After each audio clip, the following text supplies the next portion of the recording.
I still remember the exact moment everything started. It was 2:17 in the morning when my phone lit up on the nightstand beside my bed. I hadn't heard it ring, but a notification sound woke me from a deep sleep. Half awake and confused, I grabbed the phone and saw something that immediately felt wrong.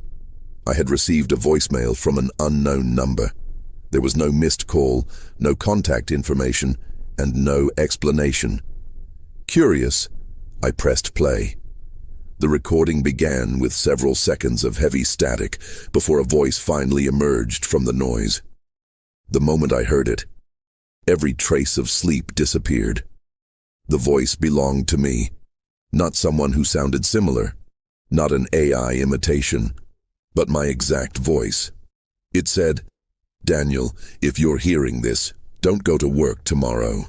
I sat frozen in bed as the message continued. The voice sounded older than mine, tired and strained, as if it had been through years of suffering. It gave a strange warning. It said that at exactly 11:34 the next morning, a man wearing a blue jacket would enter my office carrying coffee. 5 minutes later, he would spill it on Sarah's desk. The voice instructed me to leave immediately after that happened and not ask questions. Then the message ended. I replayed it over and over until sunrise, trying to convince myself it was some kind of elaborate prank. By morning, I had almost laughed it off. Still, the memory lingered in the back of my mind as I drove to work. The morning passed normally until 11:34. At that exact minute, the elevator doors opened and a man I had never seen before stepped out wearing a bright blue jacket. In his hands were 2 cups of coffee. My stomach twisted. I watched him cross the office floor while my heart pounded harder with every step. 5 minutes later, one of the cups slipped from his hand. Coffee splashed across Sarah's desk, exactly as the voicemail had predicted. Laughter and complaints erupted around the office, but I wasn't listening. I grabbed my keys and left the building immediately.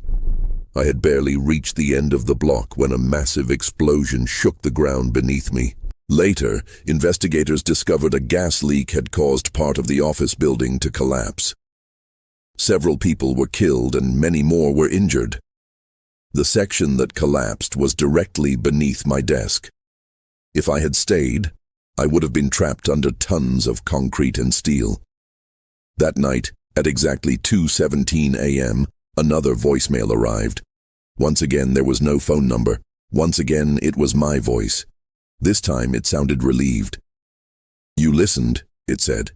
"Good. That means this is working." Then it warned me about another event that would happen the next day and instructed me how to avoid it.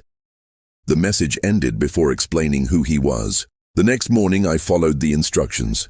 Everything happened exactly as predicted. Over the following weeks, more voicemails arrived every night at the same time. Some warnings were minor, helping me avoid arguments, accidents, and mistakes. Others were life-changing. The voice helped me make smart investments, avoid dangerous situations, and impress my bosses at work. Every prediction came true. Eventually, I stopped questioning the messages altogether. Instead, I began depending on them. The mysterious future version of myself became my invisible guide, helping me navigate life one day at a time. For nearly a month, everything went perfectly. Then one night, the voicemail felt different. The voice sounded terrified. I could hear panic behind every word. "Listen carefully," it said. "Tomorrow, if you receive another voicemail, do not listen to it. Delete it immediately." The warning confused me. Why would I ignore a message that might save my life? The voice continued, explaining that another version of me was trying to make contact. "Don't trust him," it said, "no matter what he tells you." Before I could understand what that meant, the recording ended. The next night, another voicemail arrived right on schedule. Despite the warning, curiosity got the better of me. I opened the message. The voice that greeted me was mine again, but this version sounded calmer and more confident. He immediately claimed that the previous caller had lied.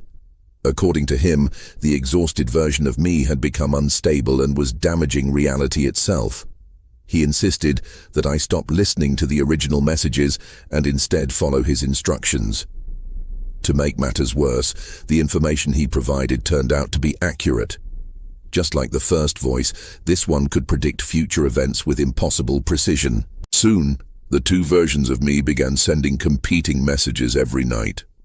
One claimed the other was dangerous. One insisted he was protecting me. The other claimed he was trying to save reality. Both sounded genuine. Both knew things no ordinary person could know. I found myself trapped between two impossible choices. Every night, I listened to arguments between different versions of myself, each desperately trying to gain my trust. The stress became unbearable. I stopped sleeping.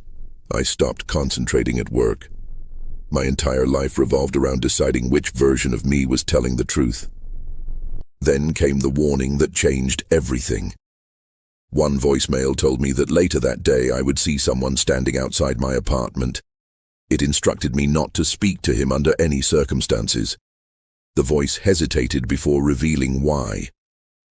"Because the man outside isn't a stranger," it said. "It's you."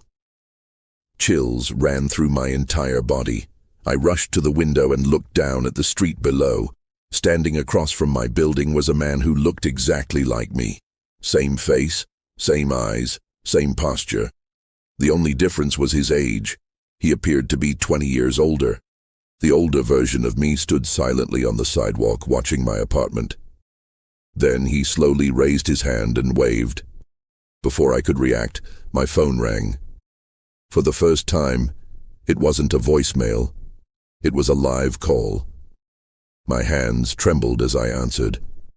After several seconds of silence, a familiar voice spoke. It was mine. "Daniel," it said, "we don't have much time." The voice explained that there weren't just two versions of me. There were hundreds, maybe thousands. Every version existed in a slightly different timeline, and somehow they had all discovered a way to communicate. The older voice explained that every time one version of me changed an event, reality split into a new timeline. Over decades, countless alternate worlds had been created. Most of them remained separate, but eventually something went wrong.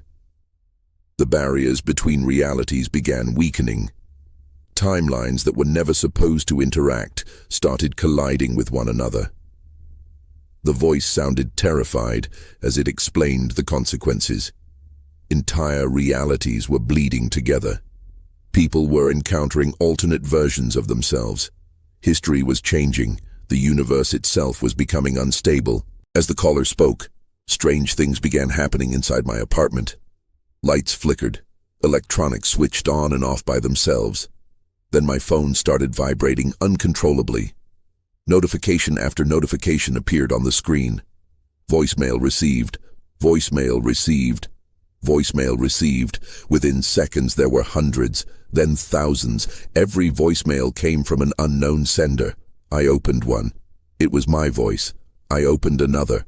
Also my voice. Every recording belonged to a different version of me from a different reality. Some versions begged for help, others screamed warnings, some cried uncontrollably, a few sounded insane.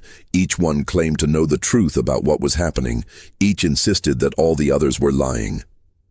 My phone became overwhelmed with messages, the speakers filled with overlapping voices, hundreds of Daniels talking at once. It felt as though my mind was being torn apart by a storm of identical voices. Then a final voicemail arrived. It came from the oldest version of me I had ever heard.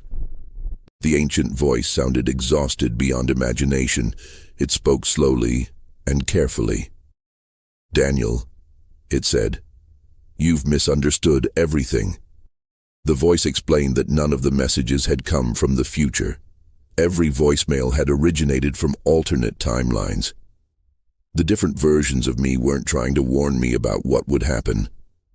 They were trying to escape their own collapsing realities. One by one, they had discovered the connection between worlds and used it to send messages into mine. Then the old voice revealed something even worse. Now they know where the connection started, it whispered. My heart sank. The realization hit me instantly. Every alternate version of me knew about my existence. Every one of them knew how to reach my timeline. And if their worlds were collapsing, they would need somewhere else to go. The old voice took a shaky breath before delivering its final warning. They're coming to replace you. The message ended abruptly, leaving only silence in the room. Moments later, I heard footsteps outside. Hundreds of footsteps. I looked through the window and felt my blood run cold. The streets below were packed with people. Every single one of them had my face. Young versions, old versions, injured versions, wealthy versions, terrified versions. Thousands of alternate Daniels stared up toward my apartment. At the same time, phones began appearing all around me, on tables, counters, chairs, and even the floor. Every phone displayed the same incoming call. The caller ID simply read, "Me." Then all the phones started ringing together as thousands of versions of my voice spoke the same single word at once. Answer. As the thousands of phones rang around me, I realized there was no escaping whatever had found my world. The street below was completely filled with alternate versions of myself. They weren't shouting anymore. They weren't moving. They simply stood there, staring up at my apartment with the same expression, as if they were all waiting for a decision that only I could make. Then, without warning, the ringing stopped. Every phone fell silent at once. A single voicemail notification appeared on my screen. One last message. With trembling hands, I pressed play. The exhausted voice, the original one, the version that had first warned me about the office explosion, spoke quietly. "Daniel, if you're hearing this, then we're out of time." His voice sounded weaker than ever. "I finally figured it out. They're not trying to kill you. They need you." Confused, I listened as he explained that my timeline was the only stable reality left. Every other version of our world was collapsing, and the countless alternate versions of me were trying to cross over before their realities disappeared forever. Outside my window, the crowd finally began moving. Slowly, silently. Thousands of identical faces marched toward my building. "If they get here," the voice continued, "your reality won't survive the merge. Billions of lives will be erased." My heart pounded against my chest. "What do I do?" I whispered. Almost as if he could hear me, he answered, "There's a connection point. The first voicemail created it. The phone is the doorway." I looked down at the device in my hands as the apartment lights flickered violently. The footsteps outside were getting closer. "You have to destroy it," he said. After a long pause, he added softly, "Once you do it, every version of us will be cut off forever, including me." In that moment, I finally understood. The version helping me all this time wasn't trying to save himself. He was trying to save my world. The message ended. A second later, someone knocked on my apartment door. 3 slow knocks echoed through the room. Then another, and another. I walked to the door and looked through the peephole. My blood turned to ice. Standing outside was me. Not one version, dozens. The hallway was packed with identical faces stretching farther than I could see. They all smiled at the same time. Suddenly, my phone began vibrating violently. Cracks spread across the screen as hundreds of voices poured from the speaker. Some begged, some threatened, others screamed, "Let us in." The apartment walls started shaking. Pictures fell from shelves. Windows cracked. I knew I had only seconds left. With every ounce of strength I had, I raised the phone above my head and slammed it onto the floor. Nothing happened. The screen remained intact. The voices laughed. Desperate, I grabbed a metal lamp and brought it down with all my force. This time the screen shattered. Instantly every light in the apartment exploded. A deafening roar filled the room. The walls trembled. the floor split beneath my feet. Outside the door, thousands of voices screamed at once. Then everything went dark. When I finally opened my eyes, sunlight was pouring through my window. The apartment was quiet. No footsteps, no voices, no phones. Just silence. I rushed to the window. The street below looked completely normal. People walked to work. Cars moved through traffic. There were no alternate versions, no crowd, no sign that anything unusual had ever happened. For weeks afterward, I waited for another voicemail. None came. Months passed. Then years. Life slowly returned to normal. Eventually, I convinced myself it was over. I believed I had actually saved my reality. 5 years later, while cleaning old boxes in my apartment, I discovered something hidden behind a dusty shelf. It was a smartphone, black, cracked, covered in dust. The same phone I had destroyed that night. My hands started shaking. I stared at it for several seconds before finally turning it over. The screen lit up instantly. There was only one notification waiting for me. One new voicemail. Received 5 years ago. Unread. My heart nearly stopped. Slowly, I pressed play. Static filled the room. Then a familiar voice spoke. My voice. But this version sounded calm, almost happy. Daniel. A pause followed. Then he laughed softly. You really thought you were the original one? The recording ended. At that exact moment, my memories began changing. Names, places, events. Entire years of my life suddenly felt wrong, as if they belonged to someone else. Panic surged through me as unfamiliar memories flooded my mind. Memories of lives I had never lived.